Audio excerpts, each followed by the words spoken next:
Is that thing going? Okay. I am resident of Collinwood for YouTube, joined by the author of the Dark Shadows Daybook, Patrick McCray. How are you, man? If life were a digital exam and I performed the exam and I can't finish this one, this is too horrible even for me. But the punchline would be, it would smell like roses. I'll leave out the middle part. I'm fine. I'm fine. I'm getting over a summer cold that hit the day my vacation began and then turned into a sinus infection.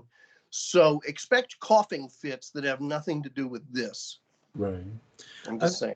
I think everybody I've talked to has either gotten the cold or trying to get over it. It's crazy. It's like finally can, because now we're not concerned that, we'll be rounded up and, branded and, do whatever else I was doing to people I found with colds. So we're here to discuss Star Trek Strange New Worlds. And my buddy Patrick had mentioned, go ahead, doggy, had mentioned that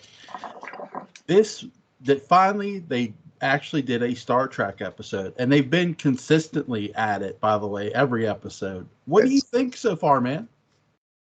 I'm having a good time. Yeah.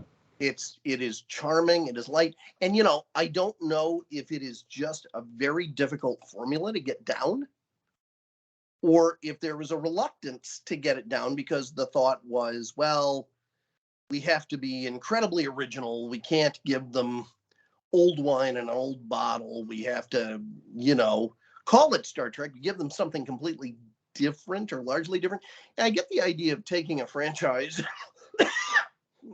told you, and advancing it and giving it nuance, all that. I get that.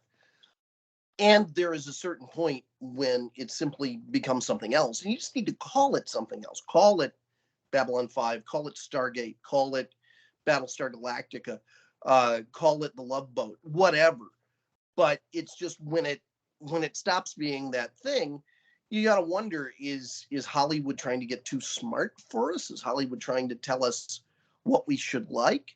Or should Hollywood simply say, oh, you like that? Well, we're going to give you a product that has the same name, right, and make it the thing that you want. I mean, it's like going to Arby's The Next Generation or Arby's Voyager, and you order a beef and cheddar, and you get a stapler in a bun, and I don't know if you've ever gotten a stapler in the bun, but it's not fun.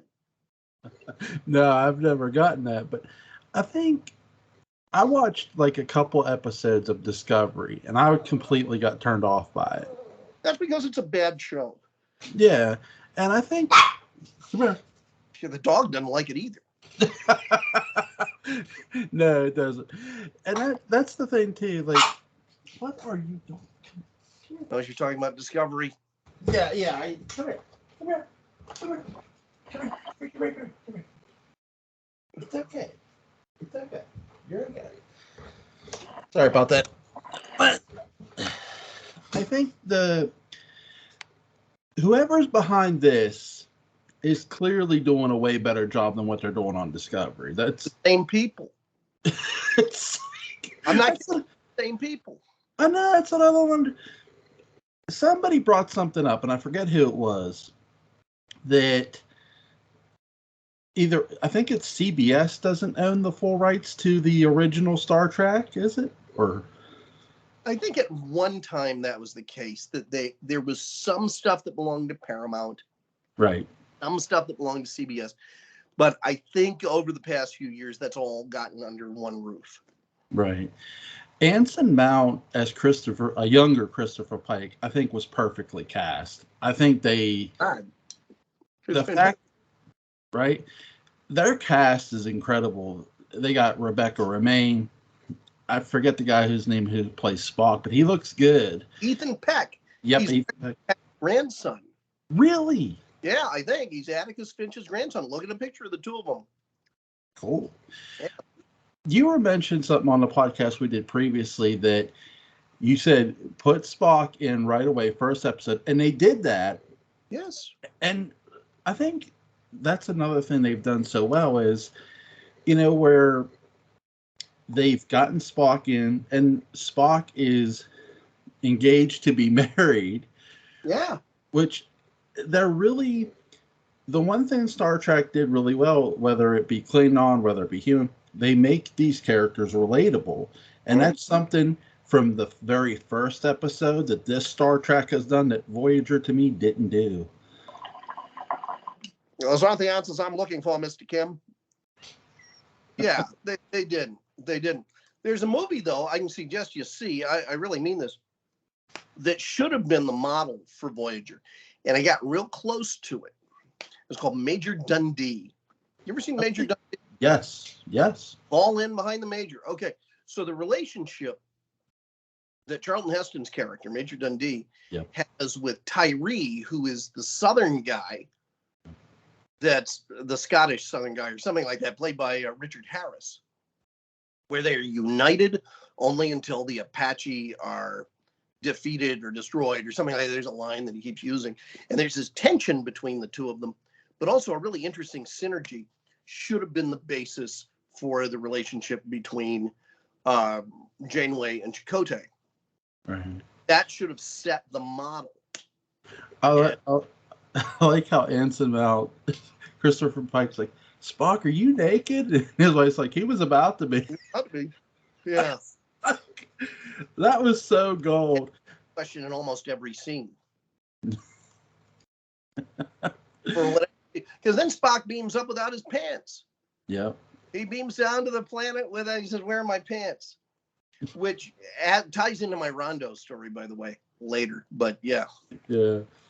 I think that's what do you think? Because it's the same people, you're right, Voyager, and what's the difference? Why did they, and I'm not trying to complain that they're getting this right, but why did they get this right and not Voyager? Because they wanted to. Yeah. They had been instructed to. I don't know what the forces were that led them to bring in Pike in season 2 of Discovery. Right. But as lousy as that show is, and let me just say that I think it's lousy because the plots are largely uninvolving. The characters are overwrought to the point of hysterical. They are frequently distant and unlikable. It's only until they all decide to love each other, and then all they do is cry. So, for whatever reason, they decided, okay, you want your straight white male, we'll give you your damn straight white male. Look, here's Captain Pike, enjoy. I think almost daring the audience to enjoy. And they did. Everyone loved it. The ratings went through the roof. It's like, hey, finally, we have a Star Trek hero. Not that a Star Trek hero has to be straight, white, or male, but maybe just in a good mood, maybe like their job, maybe want to do what they're doing. I mean, even Sisko had a sense of, I may not love this, but by God, I'm going to do the best job I possibly can. Yeah. And so I think the ratings spiked. Certainly the responses, all of the previous Discovery fans liked it. As far as I know, they didn't have any problem with Anson Mount, largely because he stood around a lot and waited for Burnham to give him permission to be captain. But, he could even do that charmingly. Yeah. I think the thing, too, is with this, every episode, they're talking about, because Pike, this starts off with when Pike's on the one planet, he's talking about where he saw his death, and they're mentioning the one Star Trek movie where he did die. So it's really interesting that they went that route, and it's psychological as hell. And I don't know if they're talking about his death. I think they are talking about his death. I don't know if they're talking about what happened I think it's Star Trek Into Darkness. Yes. I don't think it's that, because that's a Kelvin universe split up. They're talking about, when his face gets horribly warped, all the stuff that puts him in the chair that you see in the menagerie. Here's my Pike impression. There you go. Yeah, he and I'm sort of wondering, with this series, is that something they're going to change? Because it could be. They're really teasing it. Yeah. They're really teasing it. And I think, screw the menagerie. I don't think there's an audience member in the world who would walk away from the end of that show being completed where Pike somehow rewrites history and gets around being a paralyzed, mutated, lump of silly putty and be unhappy. We just love that guy. He's just adorable. You just want to carry him around, take him to the grocery with you, and show him off. I have a theory. I have a fan theory here for you. I think this Star Trek was not only created but trying to be perfected to sort of rewrite the Star Trek movies that we got in a way. The J.J. Abrams movies? Yes. Tell me more. What do you mean? Well, some people, and again, I'm not saying I hate them, but some people don't like them and some people do. Some people are mixed about them. And really, I do agree with a friend of mine that said this. Star Trek was JJ's audition for Star Wars, really is what Star Trek was. Yeah. It's funny because he did Star Trek so much better than he did Star Wars. Stick with the audition, kid. Yeah. What do you think? I like how he has a young, what's her name? Aurora, I think. Or Aurora, yep. One of the key characters of the original ensemble. Yep.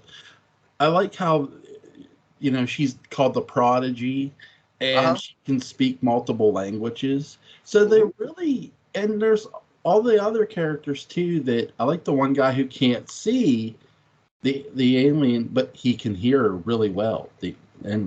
All of his senses and his psychic senses and things like that. He's great so far. Yep. The Andorian, the Ice Andorian, or something like that. It's like something on a D&D. Yeah. And all the doctor too, the African American doctor, he has a secret. Yep. It was also on the original series. And he has a secret, a kid. I'm like, what? Yeah. I was shocked by that. How about you?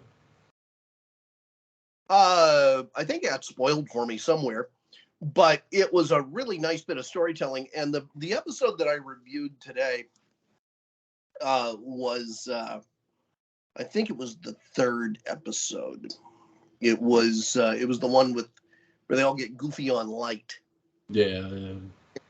And that's where we learn about his secret. I thought his secret was that he was strong enough for a man, but made for a woman.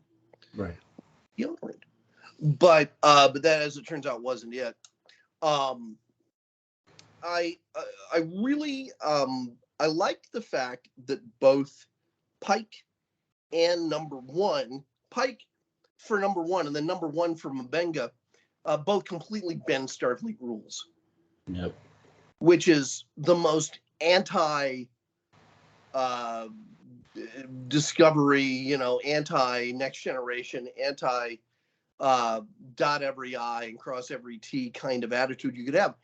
And yet, I listened to how Pike dealt with her and the augment scene, where she admits, okay, I'm an augment, you gotta take me out. And he said, look, best first officer in Starfleet. She says, well, they're gonna haul you up on charges. And he says, well, I look forward to the discussion. Here's the thing. I started thinking, man, what a great old-fashioned Kirk kind of moment.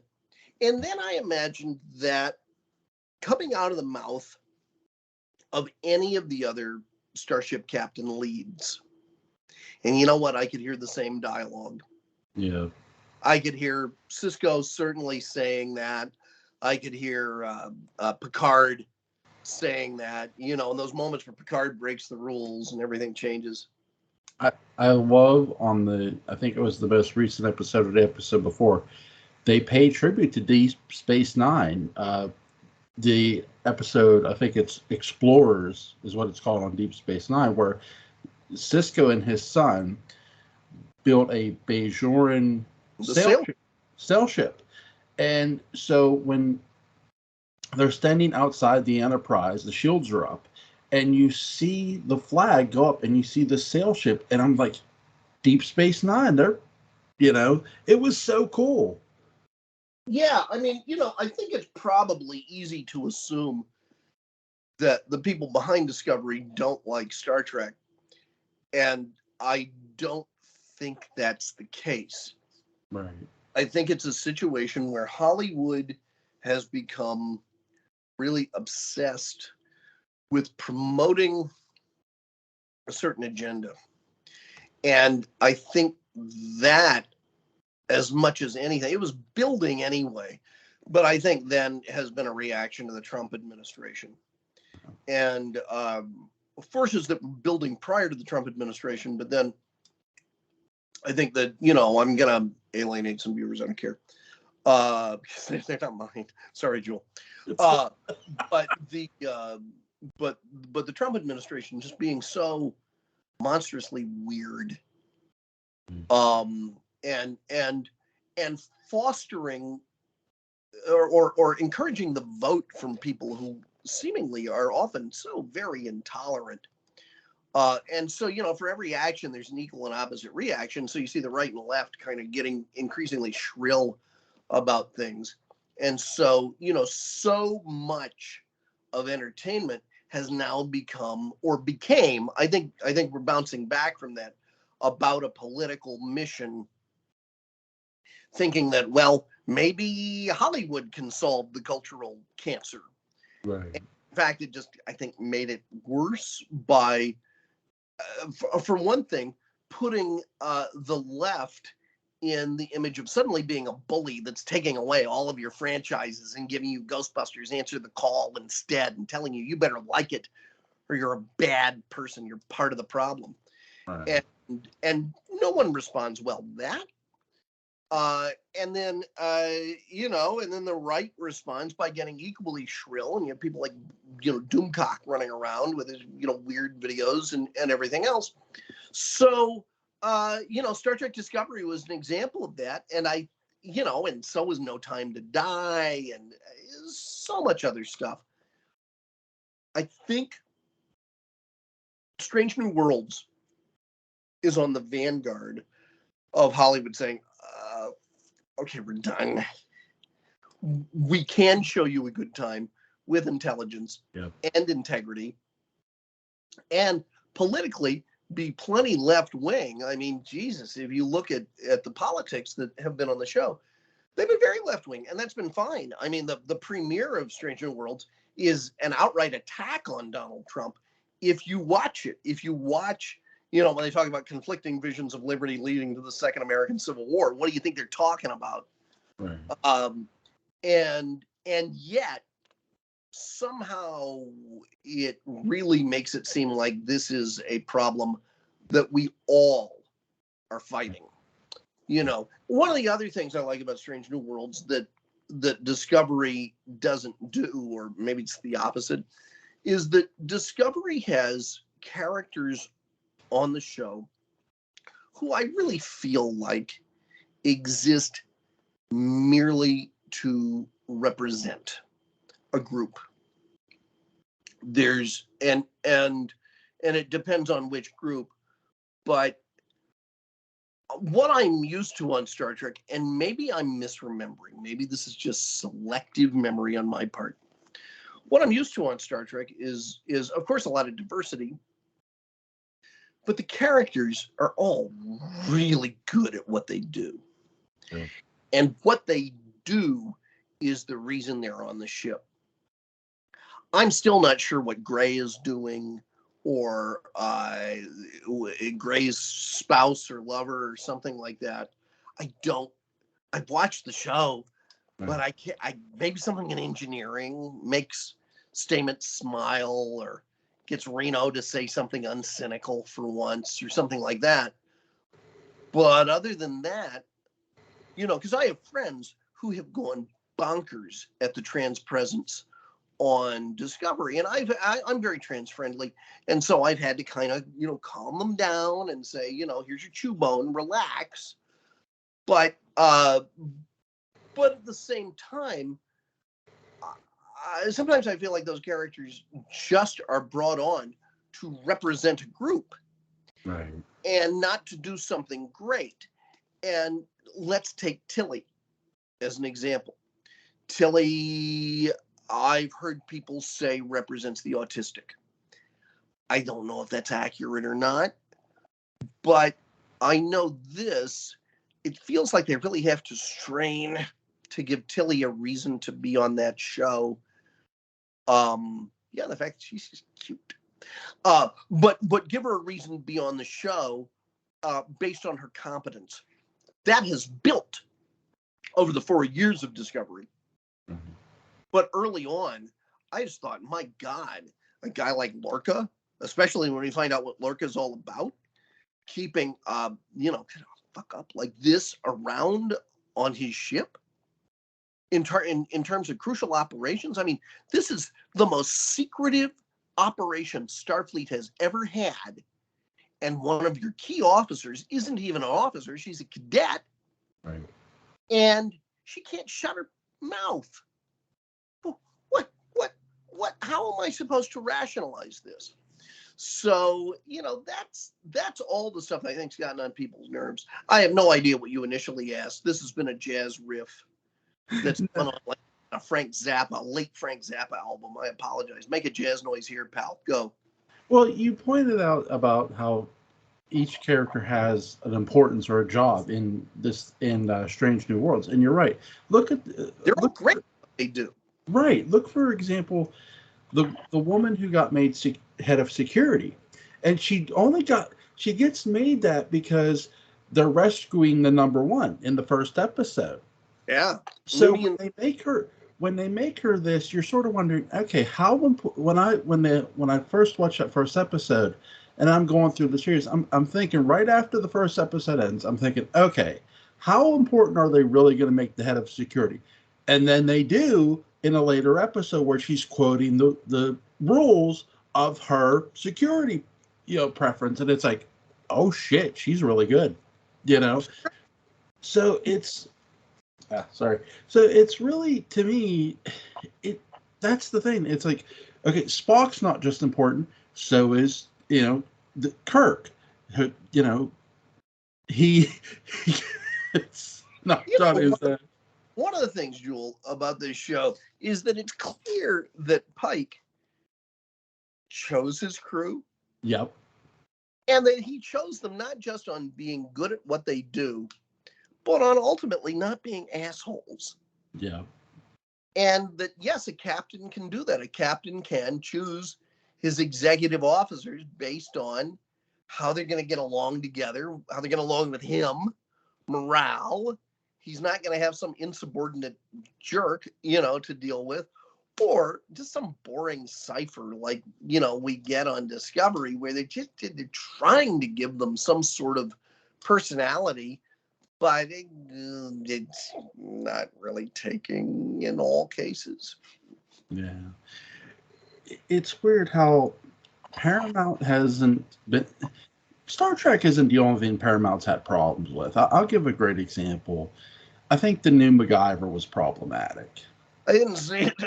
So, and simply because and here's the thing, I only think, now I'm giving my opinion, I don't want anyone to take this as fact.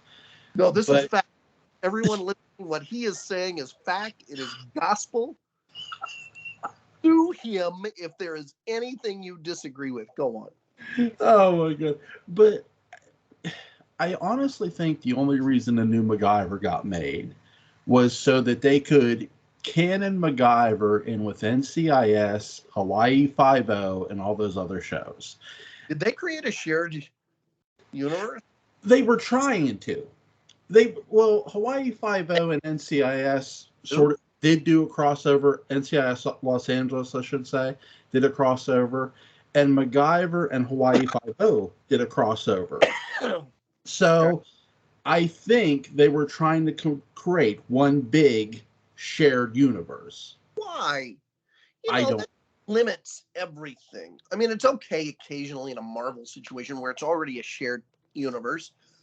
But why do it where something's not? You just, unless you get more story benefit and you're going to use it, you're going to use it in every episode. Unless you get more story benefit, you're just hamstringing yourself. Yeah. And I think that's ultimately what they did with this new MacGyver. They ended up hamstringing it by trying to do that. And let me tell you where I first got a sense of this, because I was a fan of the original NCIS. When they kept mentioning, there's 2 or 3 episodes. Wait, you got to catch me up with something. Original NCIS. I thought there was only one NCIS. You got to catch me up. Okay, there's the NCIS that had Mark Harmon in it. Yeah. There's NCIS Los Angeles. Okay. There's NCIS Hawaii. Okay. So there's a couple of them. Yes. You know what? Like Boise? Well, it's basically going to end up like Friday the 13th. Pretty much it'll be NCIS in space. But well, that I'd watch. By the way, I was in Holland. It was a true story. And my friend got incredibly sick. And so I was stuck in the hotel room. And there's an NCIS episode. And there was a really hot woman on it. Because all they had, like on TV, if you go overseas, sometimes you'll get into these things where it's all just one show that's on like constantly. And it was NCIS New Orleans. And so there was some woman who was just unbelievably gorgeous. And then the more I watched the episode, the more she started to look like Michael Shannon. Oh, wow. And I didn't find her so gorgeous. I had to have a lot of long conversations with myself that night over really where my priorities were. It was a dark night of the soul. Continue. So there's at least 2, maybe 3 episodes of the original NCIS where they mention MacGyver as a fictional character, mind you. The original MacGyver, Richard Dean Anderson. Of this or something, right? What's the quote? The terrorists watch MacGyver too. That's in an episode. I forget which one, but so MacGyver is mentioned as a fictional character. That's my real issue with it too. Yeah. So how did MacGyver go from being a fictional character in your show to now, oh, here he is in the flesh? Parallel time room. I'm starting to believe it too. And that's with Star Trek. So, again, CBS, Paramount, whoever you want to blame that on, Star Trek isn't the only thing they've had a problem with. But now it seems that they've struck pay dirt with this. And really, they need to learn from this how to do better series. Oh, if Hollywood can smell one thing, it's money. Yep. And this has, I think, the like universally high ratings that this has gotten from I think Rotten Tomatoes, where every episode's 100%, is really going to affect, thank God, it's going to affect how these franchises are treated for a long time. I think instead of giving us something different in a new model, they're going to say, finally, what I've been saying for years, which is, okay, we got a property. What do people who love? So we're doing the property because people love it. Yeah. Right. Why do the people who love it? Rather than do what Akiva Goldsman, who did the. Okay, so this all goes back to Akiva Goldsman, who's the showrunner or one of the showrunners on this. And it's remarkable that he should rescue the genre from a problem he helped create. And he helped create it in 1998 with the Lost in Space movie that he wrote. And, he took Lost in Space, this beloved franchise that is clearly a chrome and velour sitcom with a huge heart about a boy whose family is too busy for him, but is a genius who ends up being parented by the 2 most unlikely characters on the show, and he ends up parenting them as well, Dr. Smith and the robot. Yeah. And instead, Akiva sat down and said, how is the show? And it was dark and scary in its beginning, so we're just going to do that. Well, that's not the part people really love or remember. I mean, they may think it's interesting. Ooh, Dr. Smith was a badass. But really, that's not what people who love the show love. And now, finally, they're having some confidence in the source material and in the fans, because they can always smear this title of fan service if they dare do anything. God forbid we do something for fans that appeals to fans. Well, of course, that's why you're doing it. That's why you're trying to make money. Stop trying to make money off these things by giving people something other than what they're tuning in for. Don't sell a can of tuna fish with screws inside. Sell a can of tuna fish with tuna fish inside. If you're going to sell me Star Trek, put some goddamn Star Trek in it. And that's what they're doing, finally. I love the episode, too, where Pike finds out that they're killing the kid. And it's like, oh, crap. And he tries to save the kid. And it's like, he's so mad at the woman he once was in love with. He made love to her. It was just. I've been mad at many women I've made love to. But it really. I'm alone. I really like what they did here with all these episodes. They build their characters. They're important. Each one is important. They all have a job that they're good at. And really, if they can do this for Star Trek, hey, they can do this for other franchises. So don't make a product just to make a product and make it bad. I think what's really. I mean, they don't make it to make it bad. Right. What do you mean by?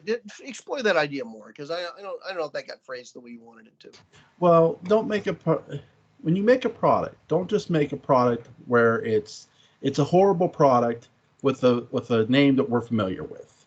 Okay. So Star Trek Discovery, it's not good, but yet it's out there, right? That's its slogan. Star Trek Discovery, it's not good, but it's out there. Tuesday 8. The new MacGyver. It wasn't. I won't say it was horrible, but it wasn't the greatest thing. So, and did it have a Swiss Army knife? Yes. Did it have a blind bald man? No. And it's not MacGyver. It's. Somebody asked me. Well, I'll get to that in another second. But to me, don't just create those products and say, well, here, they're those products, but yet they're not good products. Yeah. I believe, Mark B. Perry is creating a good product with Dark Shadows. Hopefully someone picks it up. God bless you, Mark B. Perry. That's right. Yeah. Shout out to him. So I'll give an example. Something I feel they should do with MacGyver, and I know this sounds crazy. Write a one-time made-for-TV movie starring Richard Dean Anderson, where he plays MacGyver one last time. And why wouldn't you?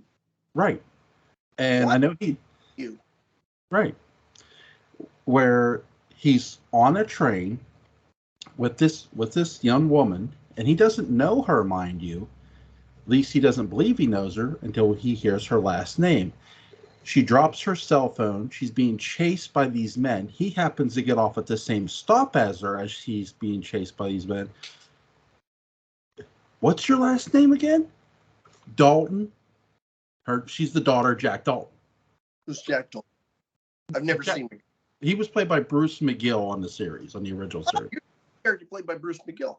Right. Continue. So, who played Pike? Who played Pike in the movies? You realize that, right? Bruce McGill, you mean? Didn't he play Pike in the Star Trek movies? Not the ones with the new one. No, it was some Bruce. I don't know. Bruce McSomething. Anyway, those Irish, they're all alike, says McCray. But have the lady be the daughter or granddaughter of Jack Dalton, and he hears the last name, and he gets her out of the jam and gets her back to, well, her grandfather. That's great. So do that, and that's your MacGyver thing. Don't just make a series. That's what I mean. Don't just make a Star Trek series and say, "Oh, we're making a Star Trek series," but it's not good. Well, I mean, I don't think that's their creative goal. No, I know, but I know what you mean. right. Now, by way of trivia, I will say, what do Jonathan Frakes, Richard Dean Anderson, I'm serious about this, Right. and Patrick McCray all have in common? They all have a Rhonda? I wish they had Rondos. No, they were all trained in acting by the same man. Really? John Dennis of the Mark Taper Forum. He was involved in the training of all three of us. Awesome. And we owe JD a lot. JD was one of the great acting geniuses of the 20th century, and my lineage, my acting training lineage, goes back to both Jonathan Frakes and Richard Dean Anderson, and I don't want any other actor. That's it. That's great enough for me. Right. That's awesome, man. That is really, really cool. True story. Anyway, who's your favorite character in Star Trek Strange New World so far? Well, shit, it's Pike. And how did they, normally the captain's the one you kind of say that you like, but you actually like some other character. And I must admit, I like the engineer. Yeah. But I like Pike. But boy, that Chapel's a cutie. Yeah. That Chapel's just, and when I say cutie, I'm not necessarily, because I also called Pike a cutie. I'm not speaking in some sexual manner. I just mean they're just a delight. They're just an impish, bright, interesting, vibrant delight. Every time they're on the screen, you're excited for what they're going to say and what they're going to do. And how long, I mean, it hasn't been since the new WKRP that I felt that way about an ensemble. I like Pike, but my favorite character is the doctor's assistant, the blonde-haired lady. Talking about Chapel. Yeah. Her, I like. She's really interesting. She comes across as likable, and she has her own job. So enjoys what she's doing when she goes off on the hunt against the guys who beam up to the ship, and she's excited to go run after them and drug them and remove these. That's fun stuff. I want to meet a woman who's interested in chasing me down and injecting me with something that makes me lose my memory. Right. When she was doing that, I was like, "What you doing?" I said, "She's chasing this dude down. She's gonna drug him." And it makes the show good. After years of hearing about, Bill Cosby horror stories, of course, she and Mabenga are not going to have sex with these men. Right. No. Nevertheless, we get really excited about, characters being chased around to be drugged. Yeah. She's interesting too, because there's an episode where her boyfriend, "Hey, what's the next step in our relationship?" And she dodges him completely and goes over, talks to Spock. Well, okay. So there are reasons for this. If you go back to your original series, two things. A, she's got the hots for Spock. Yeah. Because that was the big, kind of unresolved story, was Nurse Chapel's, thing for Spock. "Oh, here's your plummeek soup." I don't want a plummeek soup. But also, one of the reasons she's in Starfleet is to track down her robot-making boyfriend, Roger Corby, who shows up in the episode What Are Little Girls Made Of?, which also had Ted Cassidy, Lurch. Nice. And it's where there's a robot duplicate of Kirk. And as it turns out, I think Roger Corby's a robot duplicate of himself. It's all this weird stuff. But the very strange thing about that episode is that it's also incredibly Lovecraftian, where Ruck, who's the robot played by Ted Cassidy, talks about the old ones. It's got a lot of weird stuff in it. So depending on how close they're going to stick to canon, that was Nurse Chapel's introduction. Yeah. So she has a lot of reasons to be emotionally dodgy. It's going to be interesting because Spock has had a few just interesting glances and things with Uhura. Yeah. So are they going to tie that into the Abrams verse where Uhura and Spock were a couple? Yeah. Or are they going to stick with the Roddenberry universe where, Spock and at least Chapel had a thing for Spock. Right. And Spock knew that he had to, be interested in Chapel or else he'd be, fired because Chapel's having an affair with the producer. Yeah. But she later married him, so it was okay. But clearly they're going to do something with that. If I were producing the show, it would be a triangle. Right. And then they would just give it up and they would all be in a relationship together. And the episode spend a lot of time on that. I wouldn't mind if they actually did something like that where Spock's having an affair on his fiancée, not with just Uhura, but with everyone on the ship, including the Andorian engineer. Everyone they can get a hand, he can get near. Spock is just a swinger. Spock's now the outer space Quentin Collins. That's what he is. That's what he is. Well, and Spock kind of serves the Quentin function. Yeah. Quentin is the Spock of Dark Shadows, in that he is, in many ways, the most unique character. The character that kind of the show was created for, ultimately. It's not created for Barnabas. I long maintained it's created for Quentin. And, kind of the second banana, who's actually in many ways preferable to the prime banana.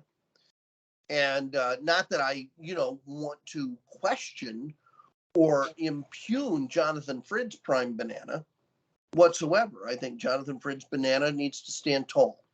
Right. I think both Fred and Selby complemented each other so well that, to me, they were just so on an even playing field from a talent standpoint and acting. They were just great together. Amazing, I mean, God bless them, they were. Yep. I just like Christopher Pennock more. Shh. Yes. And there's nothing wrong with that. No. That guy. But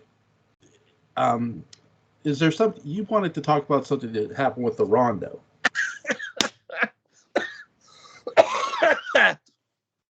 So we're done. We're done with stream. Well, we'll get back into it, but I want to hear this story. Well, it has to do with my pants. So I wear a ratchet belt. And a ratchet belt attaches on two different ends. Like, has an end that clips into the leather. Yeah. And that end you then send the belt through. Right. So as I was sitting in the back of the hall. They played Catherine's video. It was lovely. Of course it was lovely. And I had asked Catherine earlier. I had said, Catherine, I got to ask you. The video, you've done a video. Right. And the statue is being mailed by the Rondo people to you. Because I thought, well, I'll take the statue. I'll mail it to you from Louisville. And then I found out it was being mailed. And so I said, Catherine, what am I doing? And Catherine is like, she's like Jor-El and the Judi Dench M kind of rolled together. She is literally the smartest, wisest person I've ever met. And I'm not being Sammy Davis Jr. like when I say this. I really mean it. Right. And she said, Patrick, Dark Shadows has a lot of nominations. And you are there as the face of Dark Shadows. You are there representing the Dark Shadows franchise. Right. Because no one else can be there. Why would no one else want to go to Louisville, Kentucky in June? So so that was really cool. I thought, oh wow, I kind of got the keys to the car. I'm Dark Shadows. Better get a wig with some points in it or something. Wow. Okay. Oh, gee, thanks. And so I'm sitting in the back with this going through my mind, and I have a speech to give. And Catherine mentions me, and so Dave Colton mentions me, and I stand up, and suddenly I feel a change of sensation around my waist. And then I feel the cool kiss of air conditioning in places where I'm not used to feeling it. And I realized the belt at the point where it met the leather and bit in had broken free. Oh. And that gravity was now my greatest foe. And I had chosen to sit in the back of the house. So everyone turned around to look at me. And there was no moment where I could say, just a sec. There was nothing I could do as my pants raced earthward, representing the Dark Shadows franchise for the first time. And so I grabbed the side of my pants as best I could through the tux jacket and everything else. And I waddled up to the podium. And I'll tell you what, Joel, you got a lot of viewers, I know. And here's a tip from a public speaking instructor. Don't lie. Right. If something is weird, if you got a blob of mustard on your nose, admit it. Because then the audience will go, oh, yeah, he knows he has a blob. And then they'll pay attention to what you're saying. But if you try and deny it. Right. Well, of course, I was in Louisville to have a good time. So I was wearing, let's just say, theatrical undergarments. And I won't go into greater detail because I know it would make you get up and leave. But I will just say that they were quite theatrical. And so because like Bill Murray's character in Stripes, also filmed in Louisville, when I do, it's something unusual. I like to wear something interesting down there. So I mean, that's neither here nor there. But it is here because I realized, oh my God, it's not just Hanes or BVDs they'll be seeing. Right. It's this. Oh no. So I really was clutching the side of these pants that were determined to go anywhere other than stay where they were. So I got up there and then I realized I had to reach for the Rondo statue and give the speech. So I admitted that my pants had exploded. Right. And then I gave the speech. Now, had I not been representing the entire franchise, if justice had been done and I had actually gotten the Rondo, where was Elvira? I don't know. She wasn't at the Rondos. Anyway, point is, but I was. God bless her. Good for her too. Anyway, if I had not been representing Dark Shadows, what I would have done is when I reached for the Rondo, I would have reached with both hands, thus sending the pants downward and having a wacky burlesque moment. And then I would have turned around with my back to the audience for the buckle and mooned them as I would have pulled the trousers back up. It would have been a burlesque fantasia. But I couldn't do that. No. Because would Jim Pearson give us a burlesque fantasia if his pants exploded in public? No. And I did as the Pearson. But that's the backstage story of what happened to the Rondos. Before we continue Star Trek Strange New Worlds, Patrick, you are a great representative of Dark Shadows, my friend. You are. Don't let anyone tell you any different. I appreciate that. But I think the one thing that I love most about Strange New Worlds, not just the character developing, but the way I love the way they're shooting it. It feels like a Star Trek show again. What is it about that? It just does. Yep.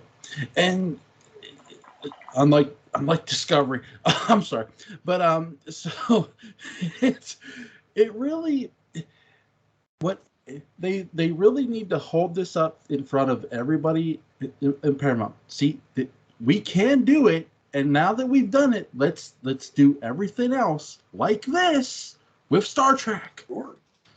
Sure. And thank God Star Trek has Orville to imitate. Yeah. Yeah. Orville's been much closer to what I think of as Star Trek for a long time. And and to keep myself from sounding like a total redneck, my God, it's not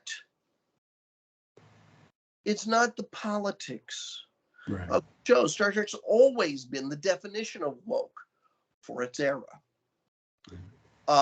It is the humorless recitation of that. Yeah. And it is based on plots that, for me, have so much technobabble that I just don't care. I can't follow them. I'm not interested in following them. And that's the big problem. I think too, even with the old Star Trek series, like the one with Kirk, like you mentioned, every character had a job with Strange New Worlds. Every character had a job in the original. Every character had a job with The Next Generation. Every character had a job with Deep Space Nine. That theme continued with those shows. It didn't with Discovery, and so you're not making those characters important enough either. I mean, ostensibly they do. Right. I just feel like, especially with the introduction of Gray and Gray's spouse or lover, whoever Gray's significant other is, I just felt like these characters were brought on to be precious and to be lovable and lovable representatives of the trans and non-binary community. And trust me, I'm not going to sit here and say some of my best friends are trans and non-binary, but I am the last person you're going to get on kind of my weird area of the aisle who's going to talk shit about trans or non-binary people ever. Use whatever bathroom you want, whatever pronoun you want me to use. I will use it and love it. It's not my place to tell you anything. But when I feel like, okay, so here's a test. Here's a good test with Gray and Adira, I think is the name of the character. If they were not, of a trans or non-binary path, would they be interesting characters? And the answer is no. They would be just sort of cloying, sugary, sweet, frankly, kind of dull, uninteresting characters who would never have a job of such an incredible order of importance as on a ship like the Discovery, the weirdest ship ever in Starfleet. And I think that's a fair test. And so when you ask, well, why are they there? And it's their and I know people who would say, Patrick, and they may be right. They would say, Patrick, just the existence of them, just the fact that the producers are putting them on there is reason enough to justify why they're there. And you know what? I am not in a position to tell anyone who would say that they are wrong. And they don't really get on my nerves, but they do stand out as moments where I feel like the show is just almost like a state fair exhibition of diversity, rather than here's a group of interesting characters who have vital positions on the ship. Now we're going to ask, what if one of them were non-binary? What if one of them were trans? What about any of that? And now let's do that. Instead, I feel like it's, okay, let's have these different groups represented, and now let's figure out what they do on the ship. And I think that's a backwards way of telling the story. I'm going to use our favorite captain as an example. I'm going to use Sisko as an example. Sisko is an interesting character, and they build him as an interesting character. They're giving you his backstory. Here's a man who lost his wife has to raise his son. Oh, and by the way, he now has to go be a commander of a space station. In an intensely politically unpleasant area. Right. Yeah. So he has a big job on top of a bigger job. That's another part that makes that character interesting. And yes, he's an African American lead. You don't have to force something down an audience's throat if you're making the character interesting. If you're giving a good story for that character. Yeah. Joel, that is such you're right. And it is such a chicken and egg, because I do know many people who would say just the casting is a political act. And I agree. But then I say, let's put another political act on top of it by making them a vital character. Right. And with Cisco, that was the case. Yes, it was a political act to have an African American lead in a Star Trek show. It was them putting their money where their mouth was. And, on one hand, it would be something to just let that go and write the scripts they would write for anyone else.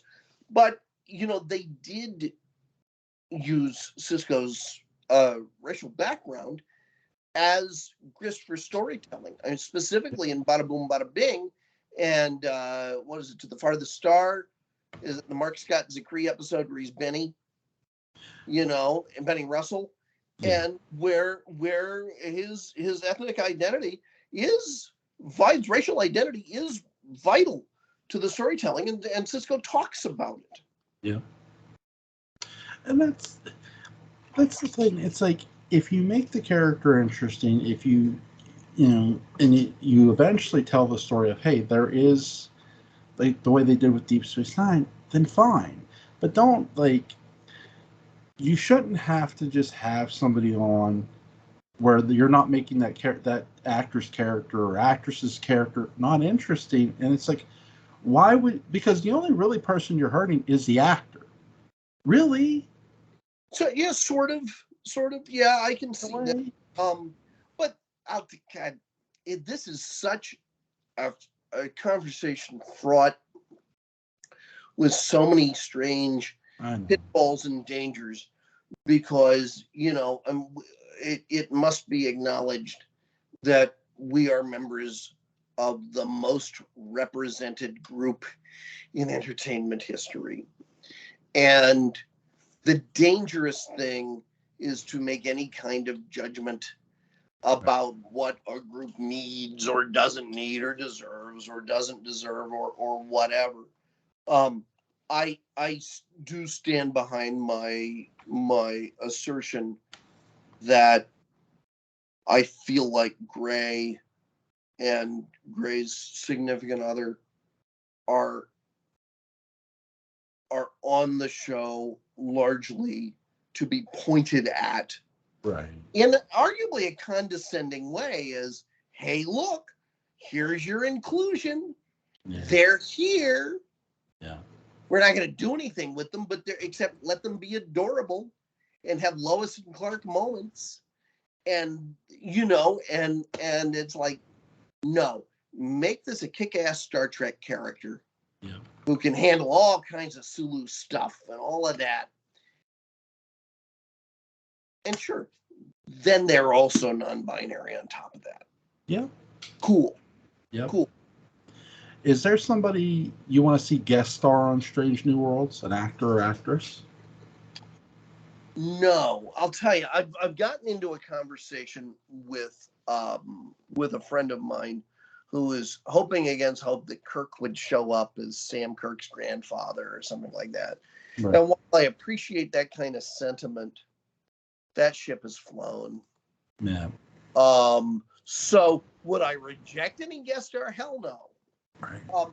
I am pretty sick after 2 seasons of Picard of seeing just Brent Spiner show up as everything. Yeah.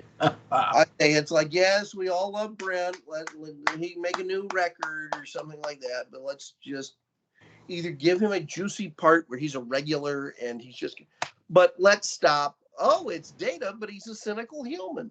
kind of thing. I mean, I think we've seen that a million times.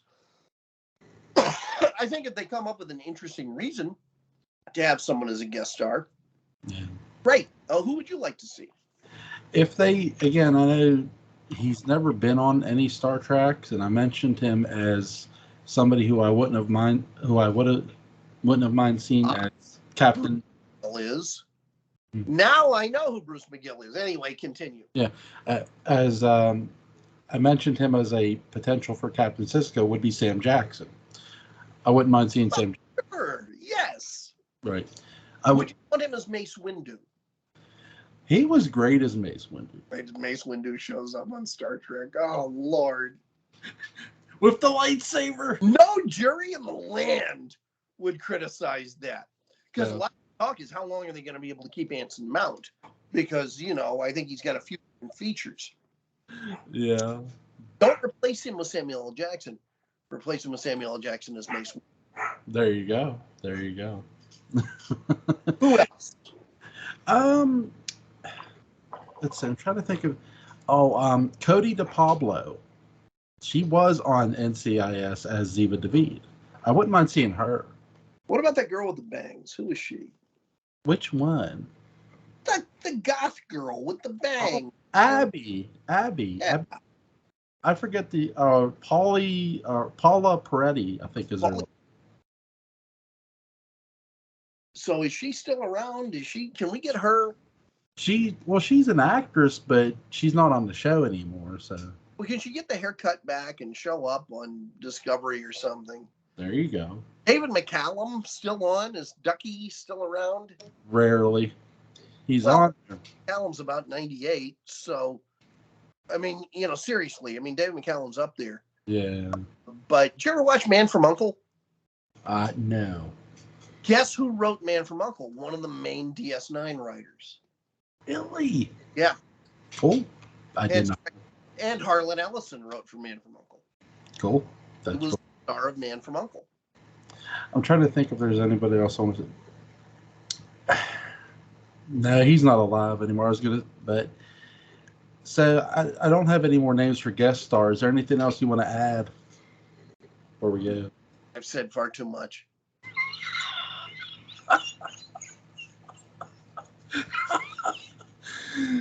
Oh my gosh. Before we get out of here, first of all, let me thank my friend and guest Patrick McCray. He is very, very awesome. And guys, link to where you can get the Dark Shadows Dave book will be in the description box. But Patrick, you are awesome, and you're one of the biggest Dark Shadows minds I know, dude. Thank you very much. I love it. I really do. You have a great night, man. Smith. Bye-bye.